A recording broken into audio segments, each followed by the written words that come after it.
Hello beautiful souls, welcome to part 2 of my journey with migraine. Today I'm going to be sharing some tips with you of things that you can try if you are experiencing migraine or if you know someone who has migraine. So let the magic begin.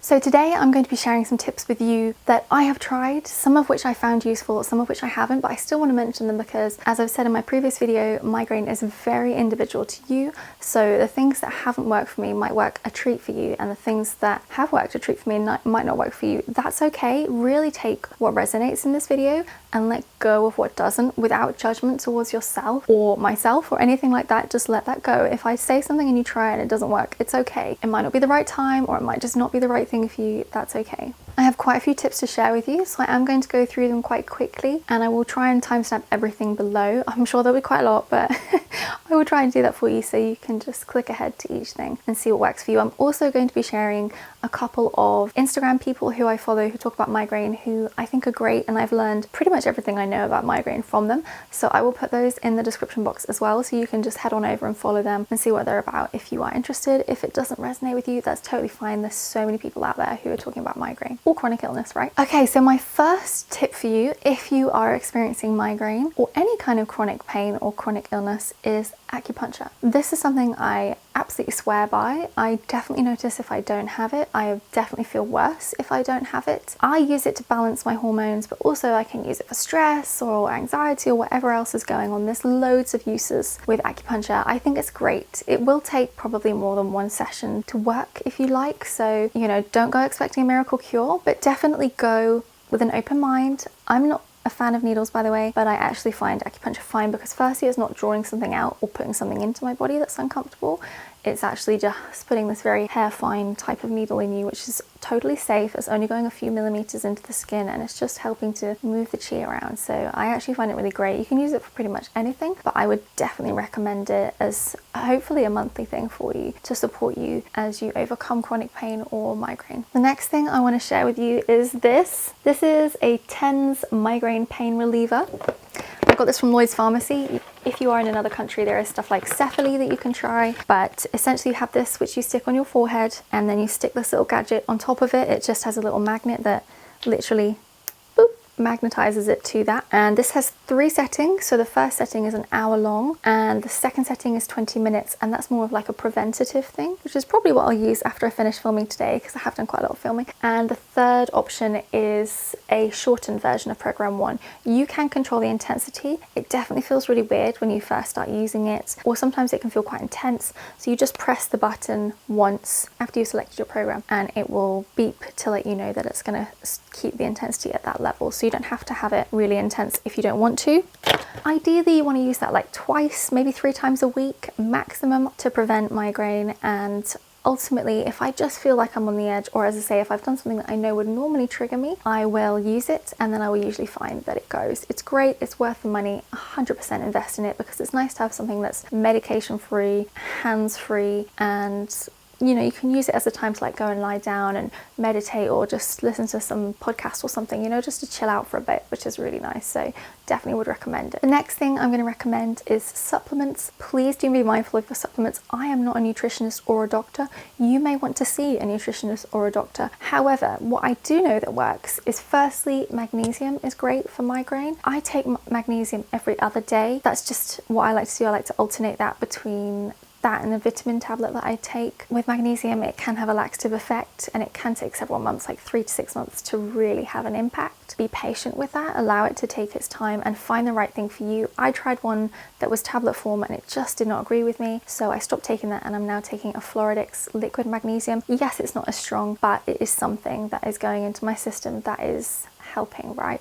All that relaxation is really important, so 100% recommend trying magnesium. I've also heard vitamin B12 is really good. I'm currently not taking vitamin B12, however, it might be something I'll take in the future. I'm trying to like slowly add things in to take, because otherwise you feel like a pharmacy. So that is something I've heard is really good. The next supplement is vitamin E. This is great if you have hormonal migraine. I have been taking this now for the last 2 periods that I've had, and I haven't had a migraine, so something magic going on there. So this is vitamin E 400 IU, and essentially you take it a minimum of 2 days before your period starts or is due to start, all the way through until 3 days after your period finishes. And I've definitely found that has helped massively with hormonal migraine, so I would really recommend trying that. The next thing that I'm going to recommend is counselling of any form, whether that's CBT, whether that's hypnotherapy, whether that's just straight up counselling. It's so important to have someone you can talk to, because having a chronic illness or having migraine can bring up a lot of anxiety because you're constantly scared that something is going to trigger it, whether it's something that you do or somewhere that you go, or something that you smell, or something that you don't eat or you do eat, right? There can be so many things that can trigger you. So I would really recommend going to get help from a mental space, because very often stress causes migraines. So what can you do to counteract that? Well, you can go and speak to someone and work through any anxiety and stress that's coming up for you. The next thing I would recommend is looking at your diet. Again, you might want to work with a nutritionist for this, somebody who can really guide you, or a kinesiologist, for example. That is because obviously food can be a trigger for some people. I have not found that food is a trigger for me. I have found that mine is mostly like light, sound, smells, hormones. Those are my 4 big triggers. But for some of you, you may find that, for example, gluten can trigger you, or dairy can trigger you, or maybe it's just the lactose in the dairy that triggers you, or sulfates, for example. So I really recommend working with somebody who can support you in understanding your diet so that you can have a really good gut-brain connection and you're really bringing all the health that you need into that space so it can support you. The next thing I'm going to recommend, which I do not have with me here, is blue light blocking glasses. Now, I know that there's some people who say they do nothing. Genuinely, they do something. I always wear these blue light blocking glasses when I am editing YouTube videos, or if I'm using my laptop for anything. I will wear them, I'll switch them over, and they genuinely really help. I have prescription glasses, obviously, so I needed prescription ones, which is why I got this from this particular company. However, there are other companies such as Firmoo who will do blue light blocking glasses in all kinds of great classic frames, so it's definitely worth checking them out. If you're somebody who wears contact lenses, or if you don't need prescription, then you can get some really funky frames, and that would be great maybe to wear at work if you work on a computer. 100% would recommend that. The next tip I have for you is a hat. This is a baseball cap I bought cheaply online, and this is my summer one. I have a grey one for winter, and this is great if you are somebody who's triggered by light. For me specifically, I'm triggered by artificial light. Certainly when the lights go on in the evenings, or if I'm at work and the lights are on, it feels like they're almost boring into my brain. It's really uncomfortable. So I found if I wear a hat, you know, when I go out and do my shopping, or if I go to a cafe, or if I go over to someone's house, for example, I will wear my cap, and it on the whole will block out the light above me or around me in the room, which is really helpful for preventing migraine. Yes, you don't want to become so reliant on it that you become more sensitive to light. However, if you are somebody who just is a bit of an irritant, or it's a bit disappointing when you go somewhere and you get a migraine because of the lights, then just trying a hat can be really useful. Obviously, another tip is to go and see either an osteopath, a dentist, or an optician. It is obviously a potential if you have migraine that maybe your glasses aren't the right, or maybe your glasses aren't the right strength, or maybe you need to start wearing glasses. Maybe you've got toothache, which is going up into your head and causing head pain, or perhaps you have posture issues or back issues, or something wrong in your neck, which is potentially causing issues and triggering migraine. So I would definitely recommend seeing those 3 individual specialists to see if anything is going on there. Something that I haven't tried but is literally on my to-do list is to see a reflexologist. I have done a bit of research into that, and it has been proven to a certain extent that it can lower the frequency of migraine or lessen the intensity of it. I will let you know once I've had reflexology if it actually works. I'll stick it in the description box to update this, so that might be in a few months' time, but I will put that in when I eventually get around to that. It's been on my to-do list for ages. Another tip is stay hydrated. 100%. I need to drink at least 2 to 2.5 litres a day of water to be hydrated to prevent migraine. So I would absolutely recommend for you to do that too. Maybe looking at what you are drinking.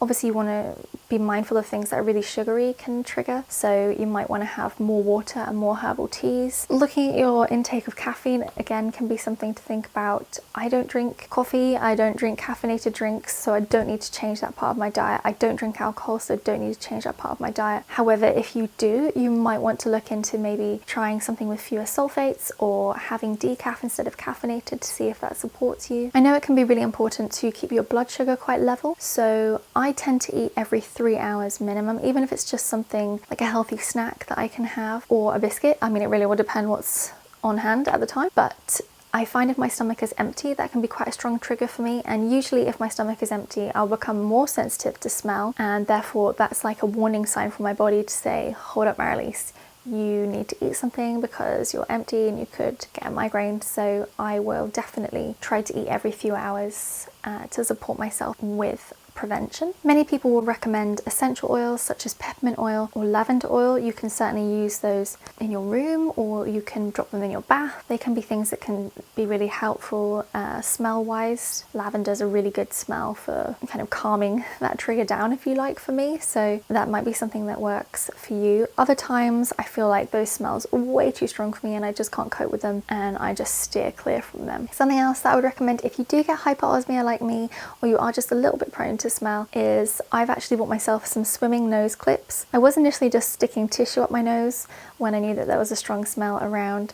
However, I now have these swimming nose clips which I will wear, and yes, I feel like a bit of a melon wearing them, but at the same time, just not smelling that smell can sometimes prevent and stop something from coming on. The next thing I would say is do go and see your doctor and see if they can offer you some kind of help medicine wise, because as I said, I had a bad experience with it, but that is because I wasn't given the correct information. If you are prescribed triptans, or sometimes they're called Sumtriptan, then taking them once a week maximum for 3 months in a row maximum is really important. Yes, I know it's frustrating when you are in this pain, and I do find I have metoclopramide, which is an anti-nausea tablet. Your doctor might prescribe something different, but when I have something that's anti-nausea, it does take away the scary part for me of the migraine, which is the nausea.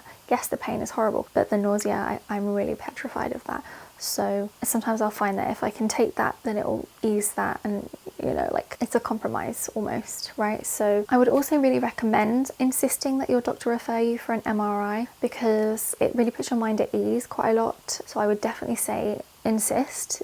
Sometimes they might be a bit reluctant, but this is important that you have peace of mind, and also that they know that there's definitely nothing extra going on. Another tip is exercise. I think it's important to say that work your way slowly to build up your resilience. Make sure you're hydrated and you've had some food so you're not hungry whilst you're exercising, so that could trigger if you're a bit dehydrated. And I would say do things that are really gentle. A really important thing as well is sleep. Sleeping well, sleeping for a good set amount of time. If you can keep your bedtime and your waking time to the exact same time every day, no matter whether it's the weekend or not, then that's really, really important. Not sleeping is a huge trigger for migraine for people. And lastly, I would say finding the right medication for you is important if you are somebody who's experiencing chronic migraine, which, as I say, at the moment I'm on amitriptyline. I did try propranolol, which is a beta blocker. It just didn't agree with me. It didn't do anything for me. That might not be your experience. You might find it's amazing for you. Two things that I forgot to add are, firstly, I have a daith piercing, which is just up in the central bit in the ear. That's actually the acupuncture point for migraine or headaches, and I actually got that pierced at a recommendation of a friend. Whilst it hasn't stopped my migraines, it definitely did stop the jaw tension that I was getting and the pain and pressure I was receiving around there. Now it's just a pretty piercing, but I do know some people who have found they haven't had any migraines since getting it pierced, and I would say if you are going to go to that length to get yourself pierced to see if that works, I would definitely recommend doing it after any MRI scans, because it's a pain to get it taken out, especially when it's freshly pierced. It can take up to a year to fully heal, so you want to make sure you've got the time to actually allow that to heal before taking it in and out. And another thing I'll mention is I also recently got a pair of the Flare earplugs, those special earplugs that you put in that you can still hear things, but they just kind of dampen or lower noise. So if you are sensitive to sound, for whatever reason, it might not be just for migraine, then they can help a bit. I've only worn them a couple of times, but so far they seem to have eased sound a little bit for me, which is quite nice. So I just wanted to add those two things that I completely forgot the other day. So those are all of the tips that I feel called to share with you right now. If I think of anything else, I will do a further video. I would definitely recommend those things on a practical level to really try and see how they help you. So if you have any tips that I haven't shared in this video, please drop them in the comments below for myself and others to benefit from. It would be really lovely to be able to create a space to share and support one another in the comments. And I hope that you've enjoyed watching this video. Hopefully you've learned something. Please do share this with anyone you know who this might resonate with or might help. And I will see you in next week's video. Those seagulls are noisy. Jaw tension with after you select your program. Yeah. Your hairline